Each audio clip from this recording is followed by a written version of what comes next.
नमस्कार। आनंद रामायण का 8वां कांड है मनोहर कांड।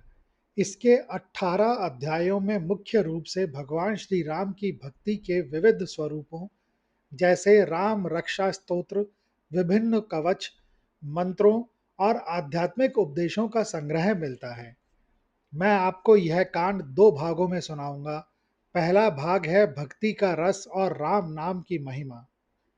अब तक की यात्रा में हमने श्री राम के पराक्रम, उनकी ऐतिहासिक यात्राओं, अश्वमेध यज्ञों के वैभव और उनके आदर्श राम राज्य का विस्तार से वर्णन किया।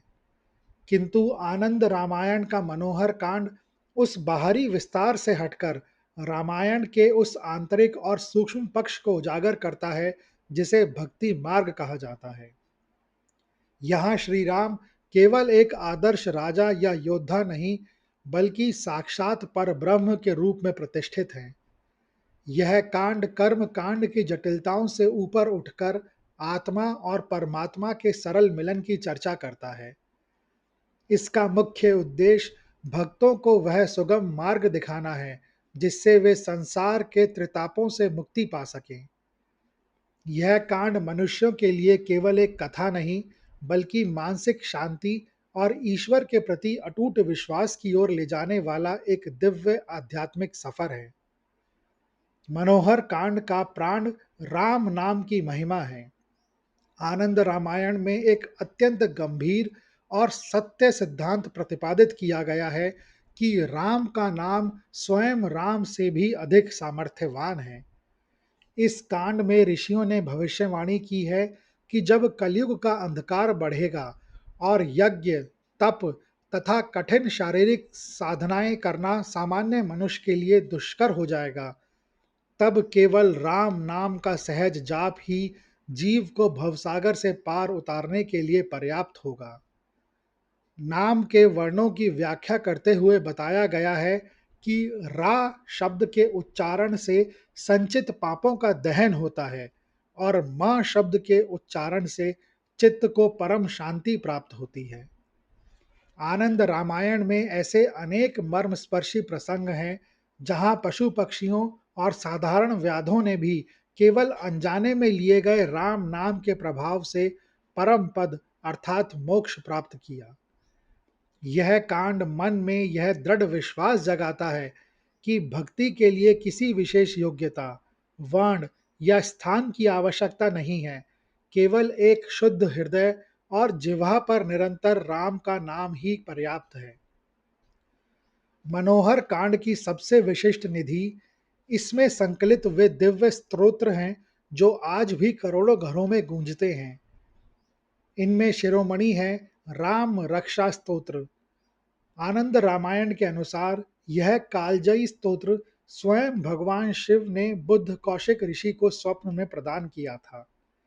इस कांड में विस्तार से समझाया गया है कि कैसे इस स्तोत्र का विधिवत पाठ करने से साधक के चारों ओर एक अभेद्य आध्यात्मिक कवच बन जाता है, जिससे नकारात्मक ऊर्जाएं, मानसिक अवसाद और अज्ञात भय स्वतः दूर हो जाते हैं। इसके अतिरिक्त इसमें राम अष्टक, सीता कवच और हनुमान अष्टक जैसे प्रभावशाली मंत्रों का समावेश है। ये स्तोत्र केवल शब्द या कविताएं नहीं हैं, बल्कि ये वे विशिष्ट ध्वनि तरंगे हैं जो मनुष्य के सूक्ष्म शरीर को सकारात्मक ऊर्जा से ऊर्जस्वित कर देती हैं। यह कांड मनुष्यों को इन मंत्रों के सही उच्चारण और उनके पीछे छिपे आध्यात्मिक विज्ञान को समझाने में सहायता करता है। मनोहर कांड का एक बहुत बड़ा भाग कैलाश पर्वत पर भगवान शिव और माता पार्वती के मध्य हुए दिव्य संवाद के रूप में वर्णित है। माता पार्वती कौतूहलवश महादेव से प्रश्न करती हैं, हे प्रभु, आप स्वयं देवाधिदेव होकर भी नेत्र बंद कर किसका निरंतर ध्यान करते हैं? तब भगवान शिव मंद मुस्कान के साथ कहते हैं कि वे राम तत्व का ही अनवतरण स्मरण करते हैं। वे कहते हैं कि राम केवल दशरथ के पुत्र या अयोध्या के राजा मात्र नहीं हैं, बल्कि वे प्रत्येक जीव के भीतर चैतन्य रूप में वास करने वाले आत्मा राम हैं। आनंद रामायण यहाँ अद्वैत दर्शन की सुंदर व्याख्या करती है, जहाँ भक्त और भगवान के बीच का कृत्रिम भेद समाप्त हो जाता है। यह संवाद सुनने वालों के हृदय में यह बोध कराता है कि शिव और राम में कोई अंतर नहीं है, वे एक ही परम चेतना के दो मनमोहक स्वरूप हैं। भक्ति की परिभाषा को स्पष्ट करने के लिए इस कांड में नवधा भक्ति को पुनः परिभाषित किया गया है। आनंद रामायण के अनुसार भक्ति के 9 प्रमुख द्वार हैं। पहला, श्रवण, भगवान की कथाओं को एकाग्र होकर सुनना। दूसरा, कीर्तन, उनकी महिमा का उत्साहपूर्वक गायन करना। तीसरा, स्मरण, हर कार्य करते हुए उन्हें याद रखना। चौथा, पाद सेवन, उनके चरणों की सेवा अर्थात असहायों की सेवा। पांचवा, अर्चन, पुष्प और धूप से पूजन। छठवां, वंदन, श्रद्धा पूर्वक प्रणाम करना। सातवां, दास्य, स्वयं को उनका सेवक मानकर कार्य करना। आठवां, सख्य, उन्हें अपना सबसे प्रिय मित्र अर्थात सखा मानना। और नौवां, आत्मनिवेदन, अपना सर्वस्व अर्थात सुख व दुख उन्हें सौंप देना। मनोहर कांड सिखाता है कि इनमें से किसी भी एक मार्ग को यदि पूर्ण निष्ठा से पकड़ लिया जाए तो लक्ष्य की प्राप्ति सुनिश्चित है। यह भाग मनुष्य को आत्मनिरीक्षण के लिए प्रेरित करता है कि उनकी सहज रुचि किस मार्ग में है। मनोहर कांड के केंद्र में राम गीता का एक अत्यंत गंभीर दार्शनिक प्रसंग आता है, जब लक्ष्मण ने विनम्रता पूर्वक भगवान राम से ज्ञान, वैराग्य और माया के गूढ़ रहस्यों पर प्रश्न किया, तब प्रभु ने जो उत्तर दिए वे ही राम गीता के रूप में प्रसिद्ध हुए। श्री राम ने समझाया कि यह दृश्य जगत एक स्वप्न की भांति नाशवान है और माया वह आवरण है जो सत्य को हमारी दृष्टि से ओझल कर देता है। उन्होंने वैराग्य की एक क्रांतिकारी परिभाषा दी। वैराग्य का अर्थ संसार या घर छोड़कर भागना नहीं है, बल्कि संसार में रहते हुए भी विषयों के प्रति आसक्ति को छोड़ देना है। आनंद रामायण का यह उपदेश जीवन के प्रति एक अत्यंत संतुलित दृष्टिकोण प्रदान करता है।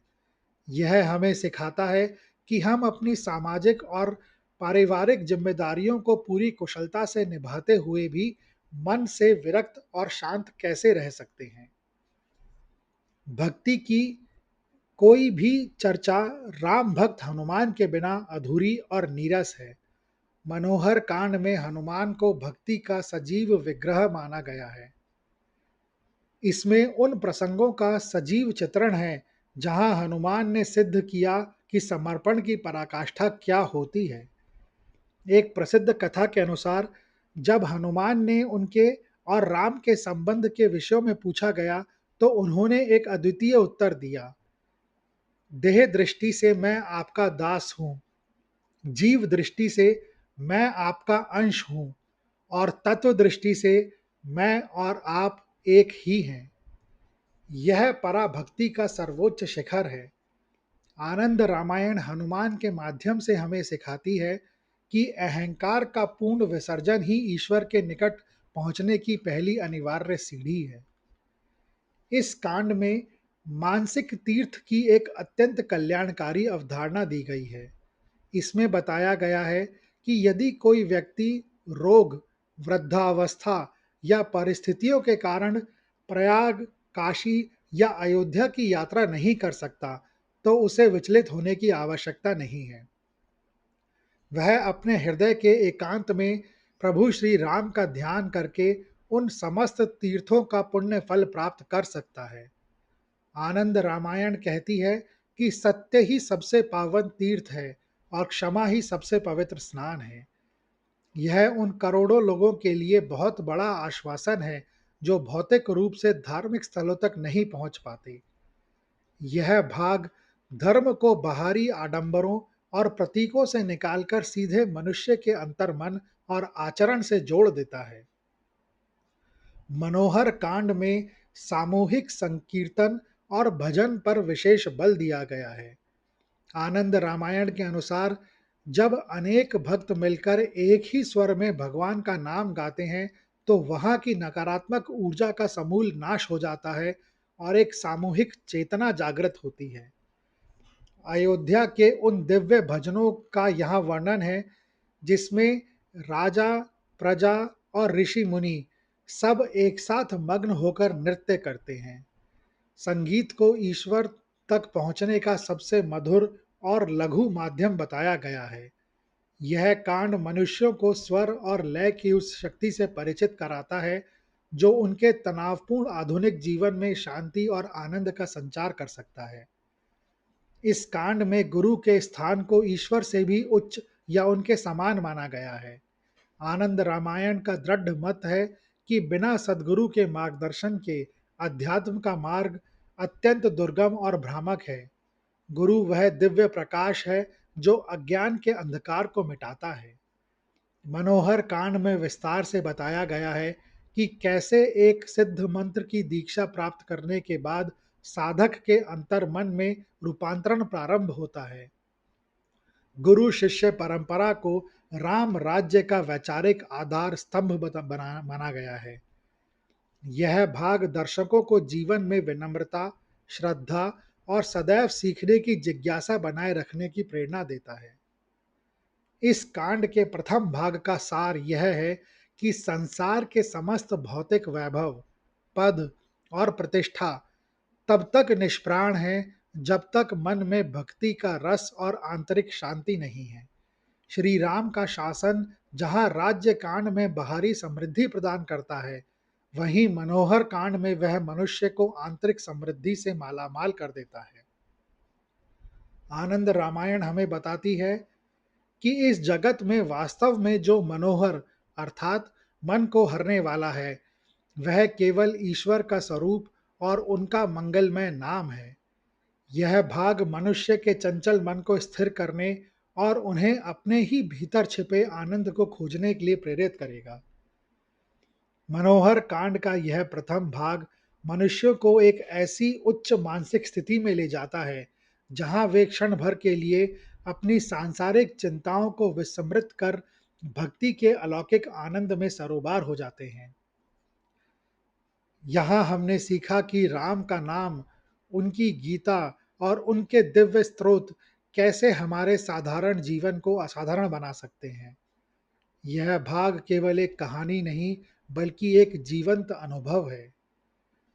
राम का नाम वह नौका है जो हमें संसार के कोलाहल से निकालकर शांति के तट पर ले जाती है। मनोहर कांड वास्तव में भक्ति का वह दर्पण है जिसमें हम अपनी आत्मा का दर्शन कर सकते हैं। आनंद रामायण के इस कांड के पहले भाग का वर्णन सुनने के लिए धन्यवाद। अगर आपको यह अच्छा लगा हो तो कृपया इस वीडियो को ज़्यादा से ज़्यादा लोगों के साथ शेयर करें, लाइक करें व चैनल को सब्सक्राइब करें। कमेंट्स बॉक्स में लिखें जय श्री राम।